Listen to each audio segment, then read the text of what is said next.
All right, welcome everybody. Has anybody here not met me before? Raise your hand. My name's Dustin Pease. Welcome to Pease Baseball. Really fortunate today. I have a really awesome guest with us, Larry Bigbie. I'm going to go over. Hopefully, I don't butcher his career too much. That's all right, man. Please correct me. You're good. If I miss anything. Okay? We're going to start with him talking to us a little bit about philosophy. We're going to try to start some Q&A with you guys. We're going to talk about different hitting topics that we feel are really foundational to it, and things that Larry really believes in that he did throughout his career. But Larry's from Hobart, Indiana, and I believe you went to Ball State. Went to Ball State. Indiana, correct? Yep. Okay. He played Major League Baseball from 2001 to 2006 for the Baltimore Orioles, Colorado Rockies, and the St. Louis Cardinals, who he won a World Series with. Yep. Okay. Larry attended Division I Ball State, part of the MAC Conference. In 1998, he played for the Wareham Gatemen in the prestigious Cape Cod Baseball League. At Ball State, he batted .386 as his career numbers there. 24 doubles, 12 triples, 27 home runs, had a .610 slugging percentage.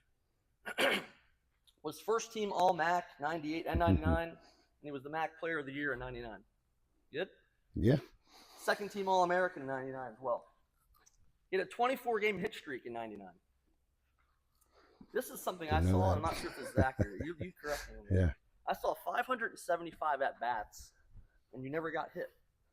Huh. 0 hit by pitches? Yeah. Just goes to tell you a lot of pitchers throw away. Yeah. So I thought that was a very interesting set. Yeah. That is interesting. I didn't know that. Drafted by the Orioles in the first round, 21st overall in the 1999 draft. Larry only spent 2 years in the minor leagues before making his major league debut in 2001. He's no stranger to Frederick, Maryland. He played for the Frederick Keys, and it was part of his route to the big leagues. When he was playing for the Frederick Keys, he batted .294 while playing most of his 2000 season with Keys before being moved up to AA Bowie. Upon his debut, he played 4 years, 2001 to 2005, with the Baltimore Orioles, and then was traded during the 2005 season to the Rockies. And then with his final season ending up with Major Leagues, ending up with St. Louis, where he won the World Series. 268 hitter in the Major Leagues, 31 home runs, 322 hits, 375 games. Played 2,163 innings of Major League Baseball, and he had 3 errors. Here's the other final stat, back to the hit by pitches. 1,227 Major League at-bats, he was hit twice. Yeah, that is a pretty neat stat. So you just don't get hit. So, yeah. Please give him a round of applause, and we're just going to let him kind of talk a little bit about his career. Thank you for being here. Yeah, absolutely. Yeah, thank you guys. So I know, like, when we do these type of things, I mean, I've obviously sat in your shoes before, and also we want to hit, right? We want to hit. We want to swing it. We want to get the bats, start working some tee work, work some front flips, get coach throwing. But, the one thing that we want to learn is like proper cage routine, right? So I just want to talk to you guys about a few things that I feel like is very important on how you go about, say, your cage routine, okay? Because the cage routine and how you get yourself prepared for the game is what's going to give you game success, okay?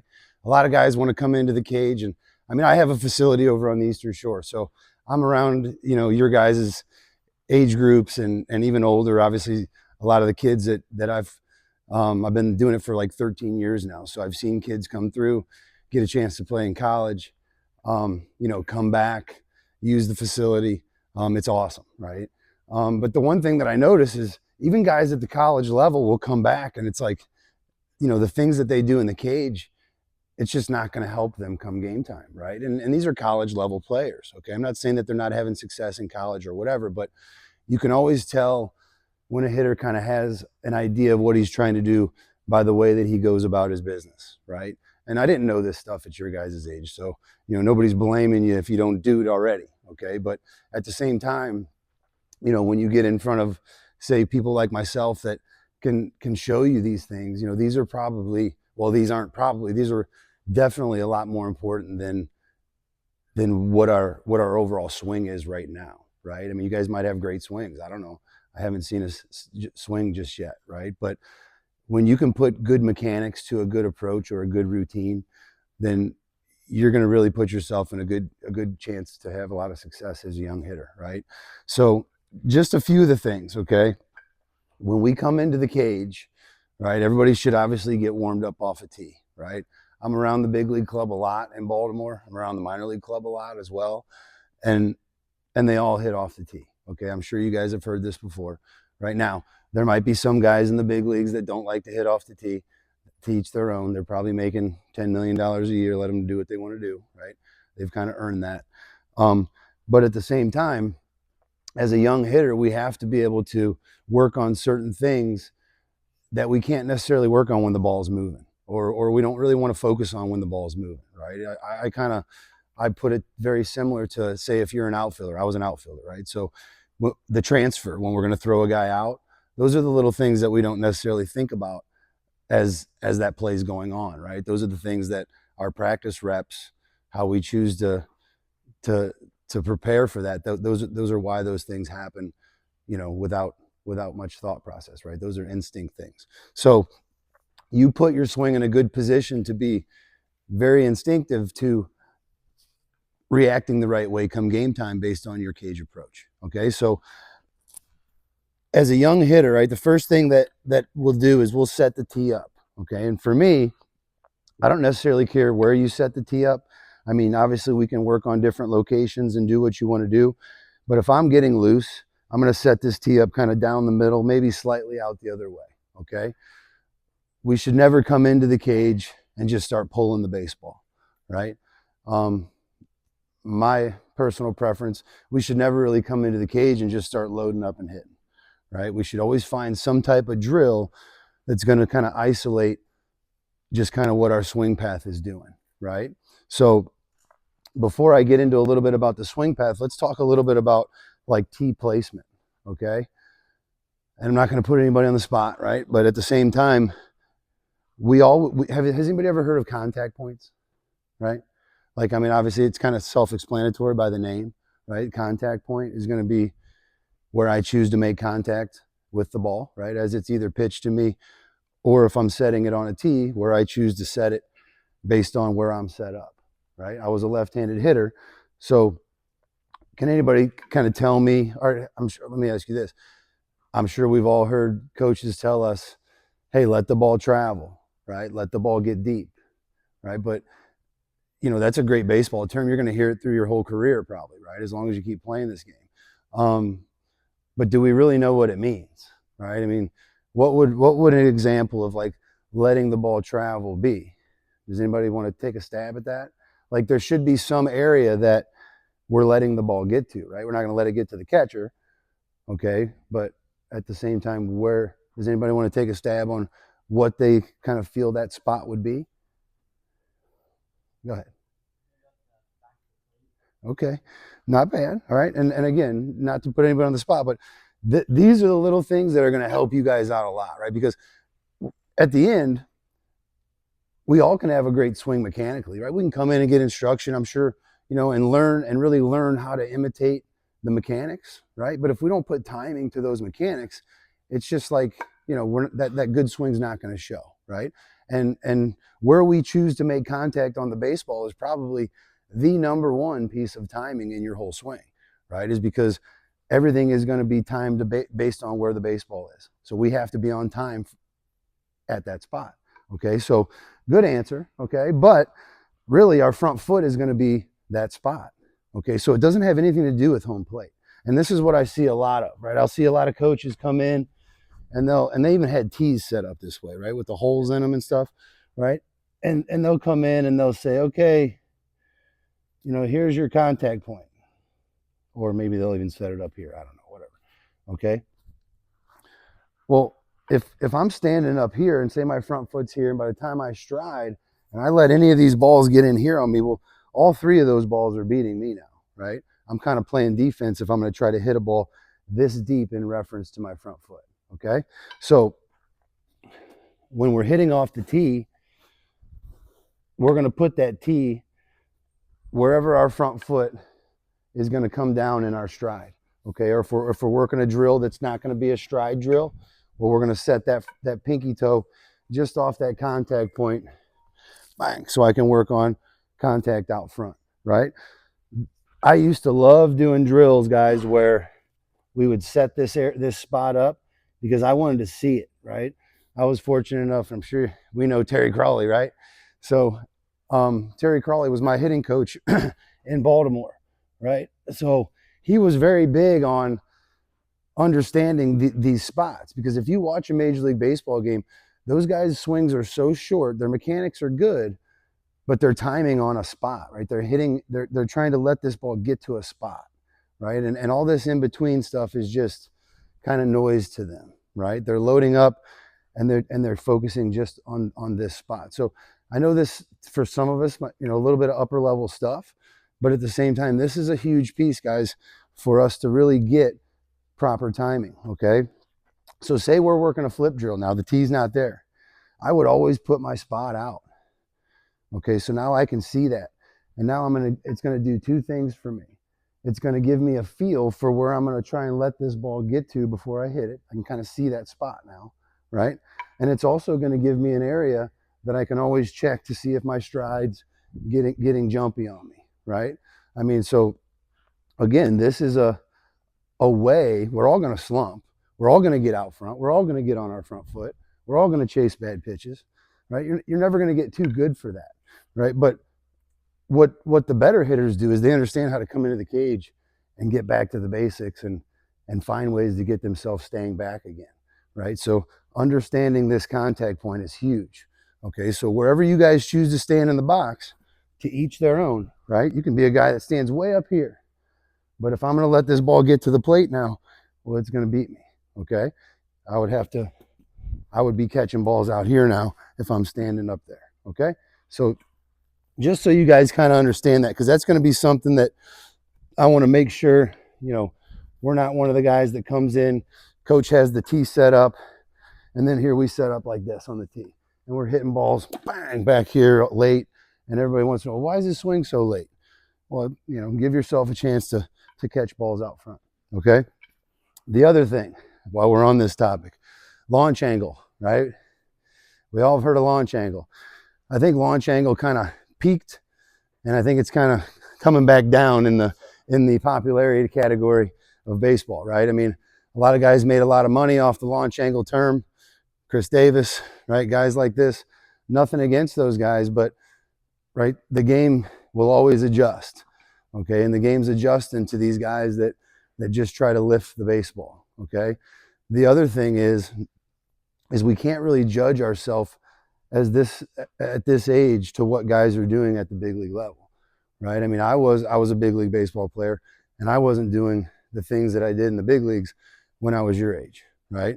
I probably wouldn't have got there, okay, because you can't get there by just hitting lazy fly balls, right? And a lot of times as younger hitters, we're all kind of taught one swing when really it doesn't fit our game, right? We might be a guy that's a leadoff guy. Well, why am I trying to hit the ball in the air if I'm a leadoff guy, right? I mean, I played with a guy, Tim Raines Jr., right? You guys probably know his dad, Tim Raines Sr., maybe not you guys, but all right, Hall of Fame guy. I mean, his dad, Hall of Fame career, and Tim, good friend of mine, pretty much the same game as his dad, switch hitter, fast, steal tons of bases. All you want to do is hit home runs. It's like, dude, your dad just showed you how to, what to do to have that success based on your skill set. Okay, so, understand at the high school level, how many are we really going to hit? How many home runs do you think we're really going to hit? Maybe 2, 3, 5, maybe 5 on a good year. Okay, so point being is nobody's going to rate your power at this age, number one, okay? It's always going to be a work in progress. Yeah, you might have good power for kids at this age, but your power is going to always be the last tool to develop as a hitter, right? You have to learn how to hit before you really learn how to start driving baseballs consistently, okay? So that being said, let's talk a little bit about one of these, what we got, a mental approach to hitting, okay? So let me, again, I'm not going to put anybody on the spot. So let's go ahead and talk about cage routine, okay, and what I want to do in the cage to try to keep my swing on pace to have game success, okay? The first thing that we should do is we should never really be pulling the ball in the cage, okay? Me being a left-handed hitter, we kind of had tunnel vision of down the middle to kind of in the gap, the oppo gap. That was kind of how you wanted your swing path grooved in the cage, right? Are you going to work on some pull swings? Sure, you can, but it can't be all we're doing in there, okay? The other thing is try to keep the ball out of the top of the cage, okay? We all know when we hit one and we get good travel down to the end of the cage and maybe it catches some of that deep in top of the cage, that's okay, all right? But let's not live there, okay? What I see, again, I see a lot of college kids come in, man, and they're hitting everything off the tee and it's hitting the cage like right here.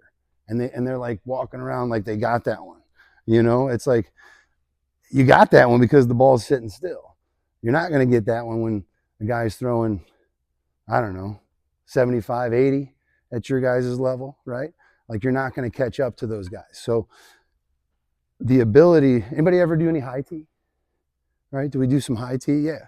I mean, I can promise you this. I've seen a lot of guys that were 40 home run big league guys. One, I played with Albert Pujols in St. Louis, right? Albert arguably was probably one of the best hitters in his time, right? In his prime. I mean, check the back of his baseball card out. You know, it's pretty impressive, okay? Nelson Cruz, another guy, kind of a late start to the big league game. I mean, they were getting ready to ship him over to Japan, and then he finally got a crack with the Rangers. And man, you know, obviously the guy took off, hit about 40 every year. So, but both of those guys, you know, I didn't play with them together, but both of those guys, their first drill, they would put the tee up about this high, right? Cruz was a big one-hand guy, right? Anybody ever do any one-hand stuff, right? So Cruz was a big one-hand guy, and also the guy would do is step up, and he'd hit a low line drive right into the bottom of the cage. Well, for him, he was right-handed, okay? And he took like, I don't know, 50 swings like that, just shooting the ball, bang, right down sharp ball into the cage. And then he would, you know, get into his flips, and he'd be doing the same thing. He'd just be pounding the ball, kind of sharp line drive, because he's working on trying to stay on top, right? And that term on top, I feel like it's a sticky term because it depends on how you're using it. But at the same time, as a hitter, you can't be afraid to think about getting on top, right?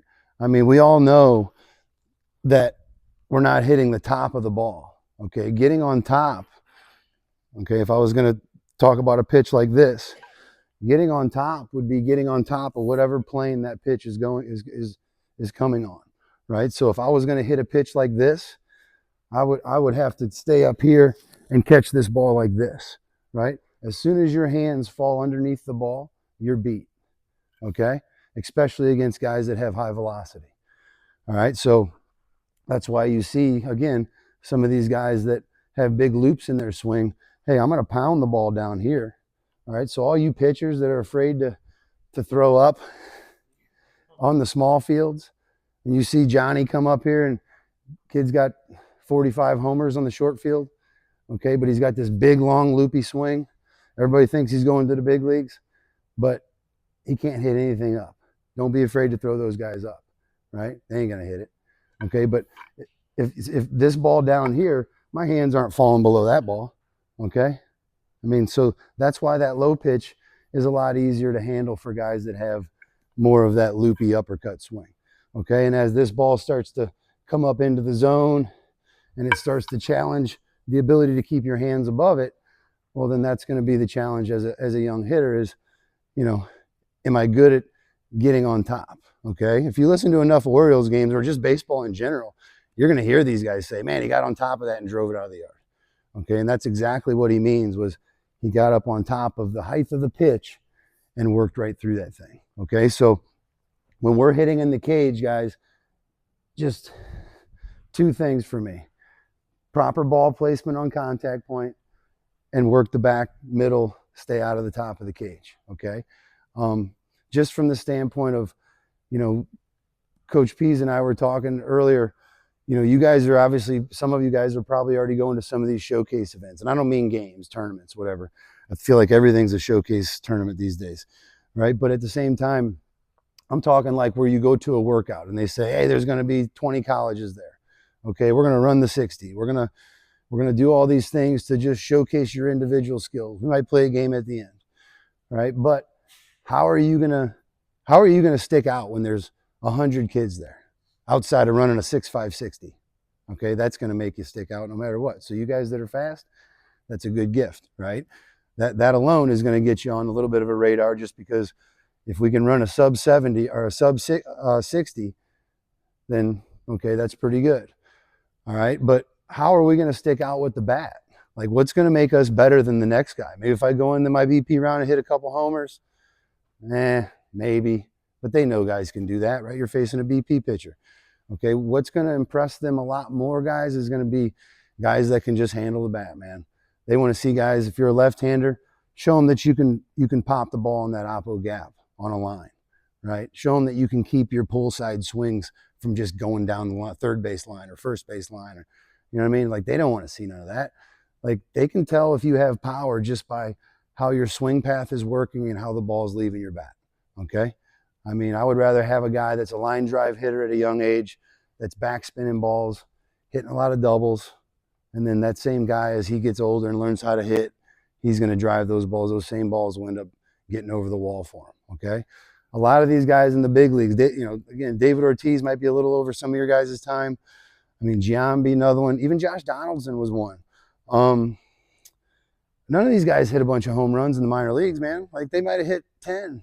They get to the big leagues and they start to learn how to hit, right? You start to develop a little bit more of a plan because you're facing the same pitchers, a lot. So you can kind of change your game up as you get up. But at this level, guys, look to drive the ball in the gap. Look to be able to hit the ball the other way, okay? That's going to give you the most success. And then, hey, pull side swings can come, all right? So kind of getting on to some of our mental approach. Who's having trouble with curveballs? Anybody? A little bit? Yeah. Okay, and that's all right, man. Hey, I'll be honest. Everybody should, to some degree. If everybody tells me that you can hit, you're a great curveball hitter, every one of you is not telling the truth. Okay, because to hit 250 off a curveball is a pretty good breaking ball hitter.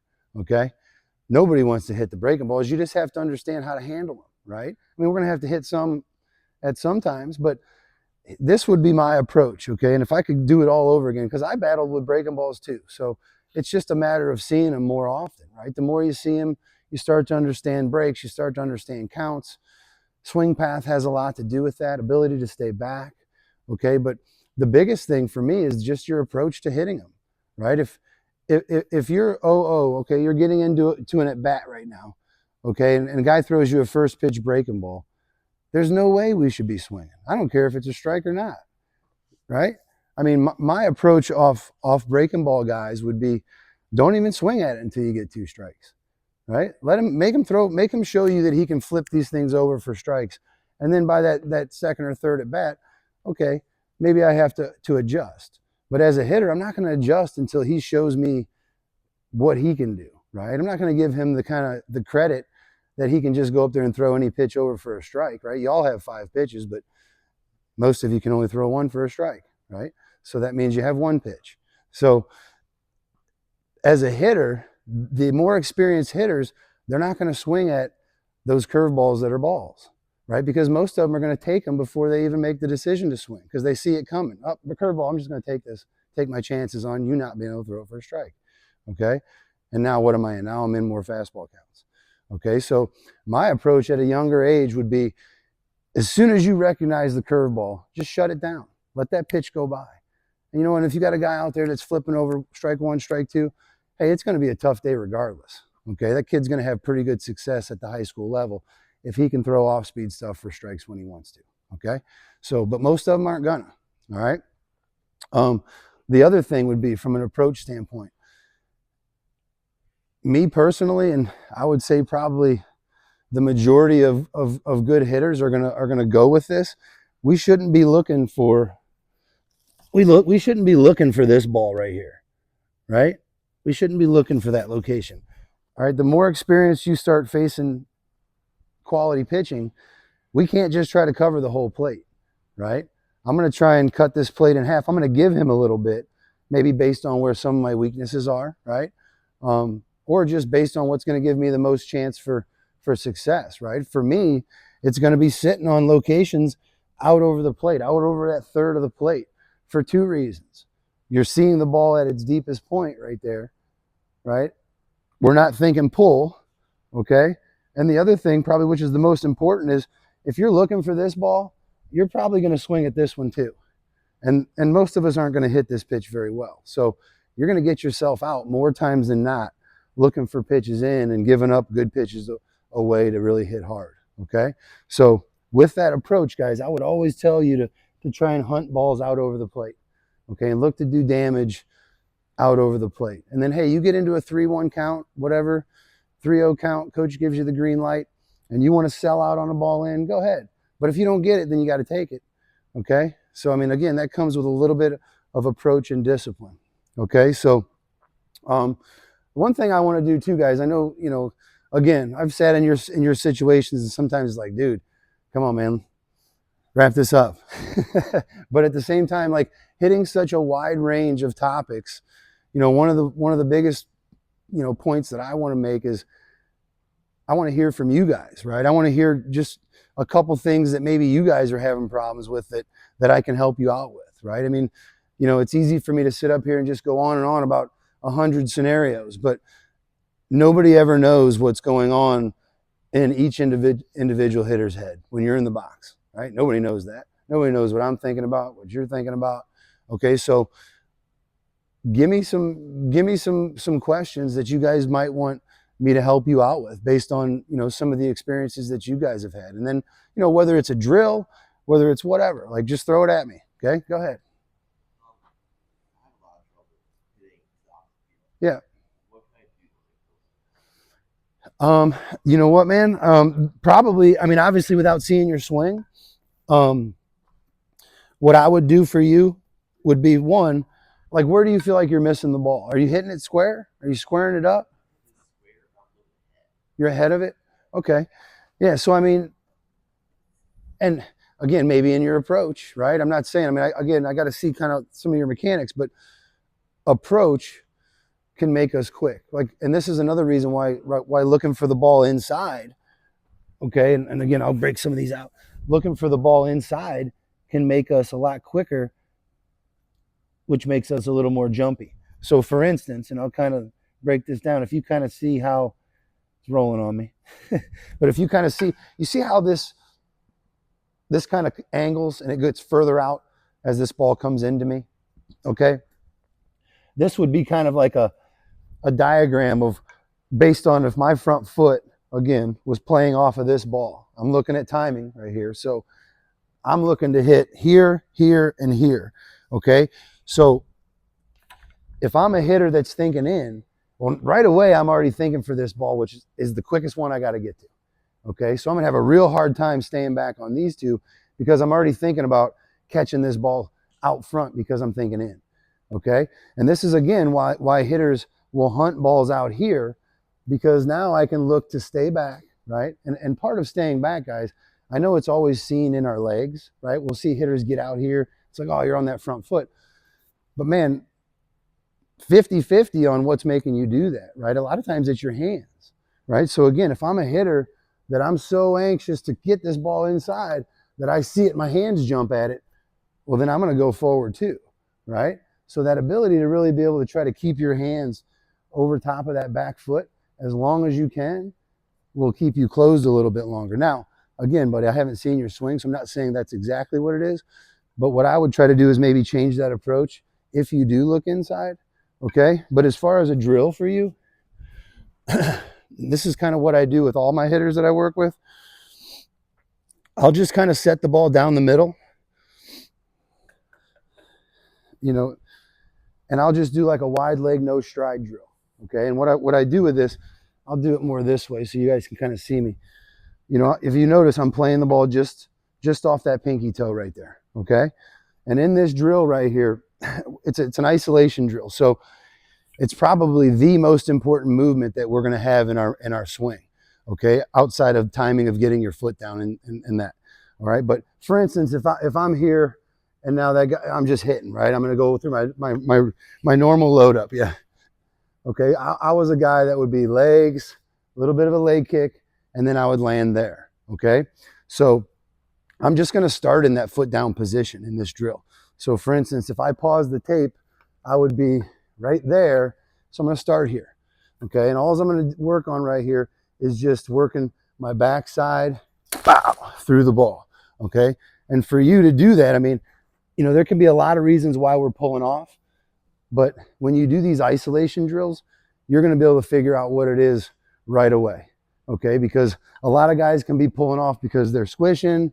A lot of guys can be pulling off because I'm casting, all that kind of stuff. But when you jump into an isolated drill like this and you take your lower half out and you just find out if you can stay inside that ball just from a hand path standpoint, and that'll help you isolate a little bit more of what's happening.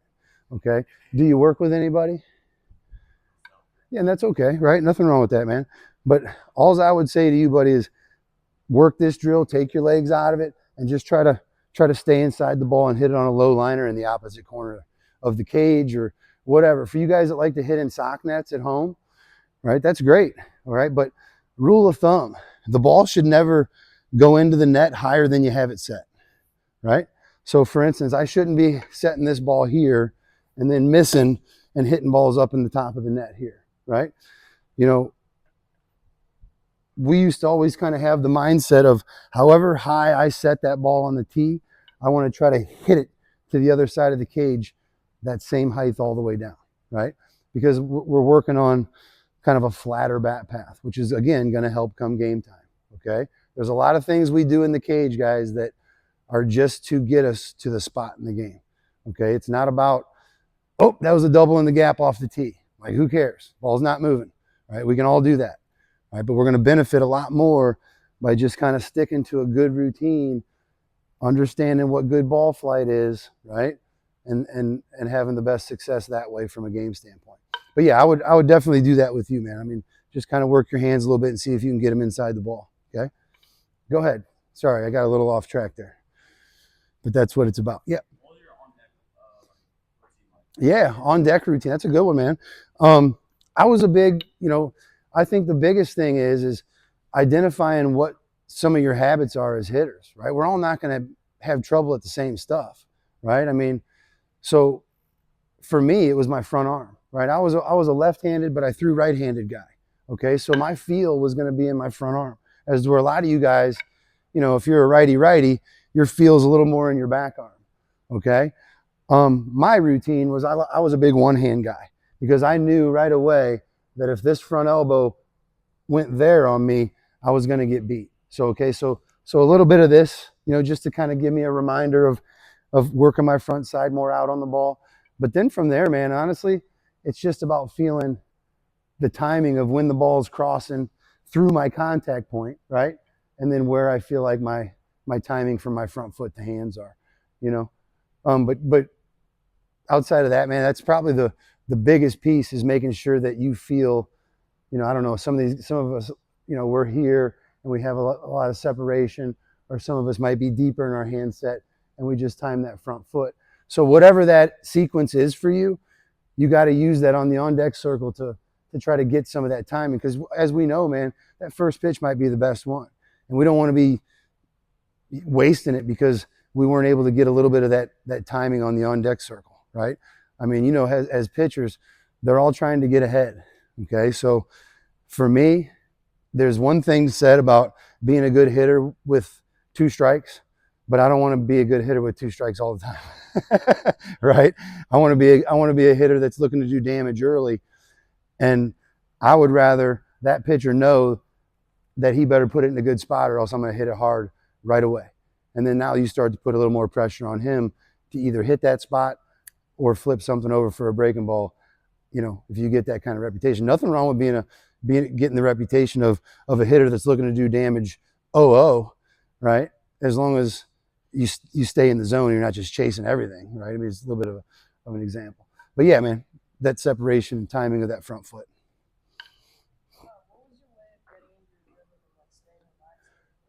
Yeah, I mean, everybody's a little different there. I mean, if you notice, they would bring in all these guys these doctors in spring training that would tell you to try to breathe, and they'd try to show you techniques on how to get that relaxation. As you can kind of see, but just about everybody now, they get up here and right, and they kind of and they're doing their routine is trying to stay out of the, leaning over the plate. I mean, that's kind of that's kind of based on a case by case, right? The one thing that I can say is, if you guys watch enough baseball and listen to some of these post game interviews, when a guy hits a walk off, right? I don't care, walk off homer, walk off whatever. Typically the homers, because it kind of fits a little more true to the saying of not trying to do too much, right? How many times you guys heard that? Probably for tons, right? Hey, go up there, don't try to do too much. Okay, but if you think about it as a hitter, that's like gold, right? You got to go up there and find a way to relax yourself so you don't try to do too much, okay? Because the whole doing too much, what ends up happening there is we all end up going to try to hit it as hard as we can, and as soon as we lock those muscles out like that, now our swing becomes long, okay? As to where, as a hitter, man, I want to stay light in my hands the whole way, bow, and let those fast twitch muscles work a little bit more for me, okay? And that's the difference between a lot of you guys that are trying to swing the wooden bat now, okay? You can always tell a guy when he's an aluminum bat swinger because he's just trying to muscle everything through the swing, okay? And you're not going to get the same ball, you're not going to get the ball to jump the same off that bat, especially a wooden bat. So that ability to keep those hands loose and let that barrel work a little bit more. But getting back to that interview, you know, a guy hits a walk-off home run, you come up, hey, what were you thinking about? You were facing, I don't know, Grayson Rodriguez right there, nasty stuff, and you came up big and drove it out of the park for a game winner. And they always hand the mic over to the player, and it's the same answer, right? Oh, I don't know, I was just trying to get a good pitch and not do too much, right? And really, that's the truth. I mean, that's what they're trying to tell them. And they're not up there thinking, oh man, I'm going to hit a walk-off off this one. I mean, it might be nice. I'm not saying it might not cross their mind as they're walking up, but they got to clear that, right? Everybody ever seen For the Love of the Game, was it? Where it's like, clear the mechanism? Yeah, I mean, that's kind of, I mean, that's exactly where they get that from, is, you know, you're trying to go into that box as a hitter and stick to your approach, right? Everybody has an approach in the cage. Everybody has an approach on the on-deck circle. But probably the number one thing to actually being good at having an approach is to execute your approach, right? And stick to your approach, right? There's been plenty of times where my approach was to look for something out over the plate to drive. And as soon as I load up, it's like, but what if he comes inside? Well, then not right now. Now I'm thinking quick, right before he throws it. Okay, so those are the little things that you want to try to keep out of your head, especially when that boy's in his windup. Okay, go ahead. Anybody?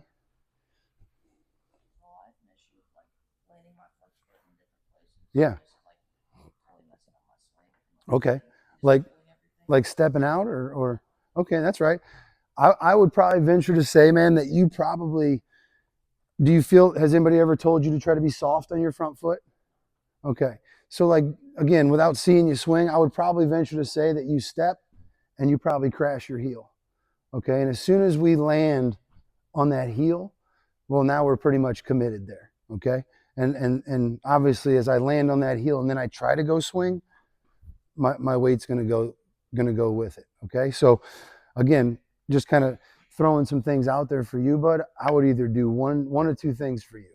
If you're adamant and you're stuck on that stride, then you have to be able to learn to stride soft. And if you notice how I stride and see how my weight's still there, right? I didn't just stride. And now see how my weight's kind of even, right? When I take that stride step, that step has to keep me here. And then now I can work my transfer from there, okay? But again, just take your stride away, right? I mean, look at how many guys, if we're going to compare, look at Ohtani. I mean, he's kind of a freak athlete, but at the same time, you know what I mean? Like, he was a guy that came over from Japan, had a humongous leg kick, and he couldn't get it down in time, right? They were blowing him up. Okay, everybody's like, oh, this guy can't hit. His Japanese swing, it ain't going to work here. That was his first spring training. Okay, and then what does he do? Well, he widens out a little bit, and now he just lifts the heel and goes. Okay, so, you know, he's taking that timing piece out and just modifying it to getting him into his swing a little quicker, right? So, I mean, two things for you. You know, either soft on the front foot or just go ahead and widen your stance out a little bit, rock back and go. Okay. Piggyback on that. Yeah. A lot of guys that come in for lessons Mm-hmm. in general, really struggle with balance. Yeah. Drills Yeah. like that. Yeah. Foundation of the swing. Is there a lot of merit there, you feel? Yeah, definitely. I mean, as a hitter, man, you're nothing without your legs. Okay. Now, I would say, backtracking a little bit, probably the most important thing as a hitter is the ability to keep your hands back. Okay. So, and kind of getting away from what we talked about good foundation, not that I ever want to be here as a hitter, but if I can be here and still be here, pow, I can still do damage. As to where you see a lot of guys, once they start to get forward, their hands commit, and then I just have nothing left, right? But so one thing as a hitter, we always want to have that ability to try to keep our hands back, okay? But like what I would do with that is I would do exaggeration drills, off the tee. I would kind of get up here, maybe hold, set, bow, and even break it down even more. I'll have a lot of my guys, they'll get up here just so they can feel how deep they can actually get without getting into a bad posture, right? Which is going to obviously lead to bad mechanics. But I like that ability of just using an exaggeration drill to get into here, come down soft, and then feel where you're at on that landing, right? Because to be honest with you, and again, this is stuff that I didn't really know at your guys' age, right? The one thing for me about being a young player, guys, was what made me good at a young age was I had tools, but at the same time, I could keep my hands inside the ball so well. And that was just something that I could do naturally, right? I wasn't taught that. It was just something that seems like lefties always had that inside out swing, right? And the ability to keep your hands inside the ball, you're going to hit the ball on the barrel more often, okay? But the one thing that I did was I drifted a lot, okay? As a young hitter, I drifted a lot, and balls would tie me up inside. I could pound the ball away, but the ball inside gave me fits. So, that ability to learn how to land and utilize that front foot to keep you in a good hitting position is huge. Okay, so has everybody ever been told about landing soft on that front foot, right? Yeah, I mean, if I land and I'm committed to my heel on my stride strike, right, I'm in trouble. Okay, I've already kind of given away half or more of my power. Okay, and bat speed, which is the same thing. But go ahead. Anything? Yeah, no? Any other topics you want me to touch on? No? Okay. Yeah. Yeah. Yeah. Well, the one thing is, again, without seeing you guys, some of the mechanic side of it, I can say the things that I see the most of just teaching hitting now, especially at basically your guys' age, is going to be how we utilize that move out of our back leg, right? And so many times, I'm sure we've heard the old squish the bug term, okay? I'm not going to say that it's necessarily wrong, but it all depends on how you're squishing that bug, okay? For instance, I'll kind of get into a position that you would be in, right? Well, we should be here, okay, and get into a nice position over top. I always want to feel like my hands are over top of my back foot, right? That establishes my backside, okay? But most importantly, watch my back foot here, right? A lot of you guys are going to end up doing this. You see how you just start turning right there? So it's all just spin, okay? So if I load back here and all I do is just spin on that back leg, well, then there's no transfer back through the ball, okay? And then that's going to crush your power. It's probably going to make us cast, okay? So the ability to get my backside working more, and you see how I start to work more lateral right there, okay? As getting into here and then bow into that rotation there, as to where a lot of guys, we just start to rotate, okay? And then, two things. Your swing is going to be reactive to the positions you put it in, all right? Especially come game time. So if I'm a hitter that just spins, well, I probably reach because your body's going to feel pulling off, so you're going to make up for it by trying to cast your hands, okay? So if you can get comfortable getting inside the ball here, okay, with that lateral movement, your hands are going to have a much easier time, to slot and make that move. Okay, but if I start to squish, we're usually going to reach. No different than a boy that maybe he steps out a little bit. I'm going to reach. Okay, so a lot of that is just good mechanics that'll help you kind of get transferred. But again, we'll see some of that when you guys take some of these tee swings. I'll I'll show you some drills that'll help you, you know, get a little bit better muscle memory with that kind of stuff. Yep. Yep. And we have some pictures over here, some guys, so we'll be back for kind of off the ground. Yeah, exactly. Yep. Yeah, that's perfect. And if you watch where like these pictures are taken, I mean, look where they're making contact as opposed to their front foot, right? That front foot is gold, guys. When you talk about letting balls travel, we have to be able to have a feel in the box where that front foot's landing. Right now, and this will be the last thing we'll talk about, is you see a lot of guys that overstride. Well, look, man, if I'm a guy that overstrides now, well, now my contact point is all over the place. Because if you're going to play by the rules, it's got to be up there. But I'm already out of my backside, and then most of you guys try to let this ball travel, and then it beats you. Okay, so, you know, we talk about never striding past the ball, right? We always want our stride to stay behind the ball, okay?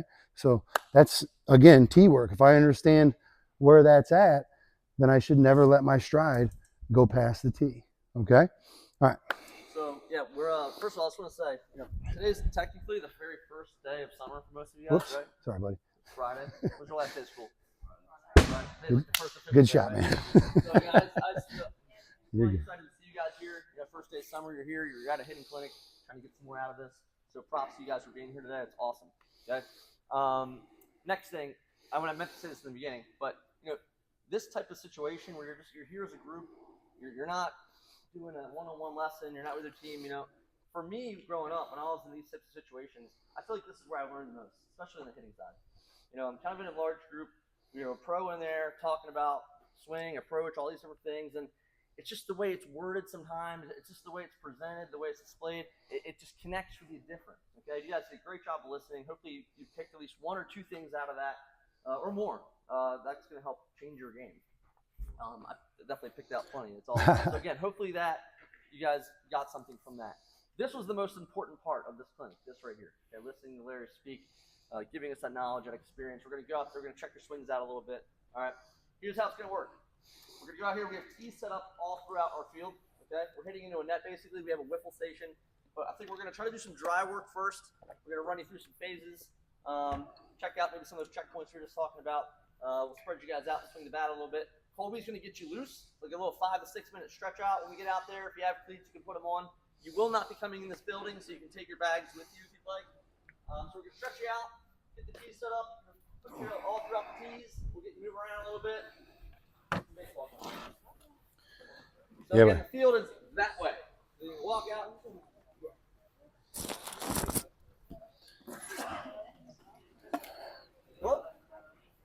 Evan Engelbrook, Larry Bigbie. Hey, how are you?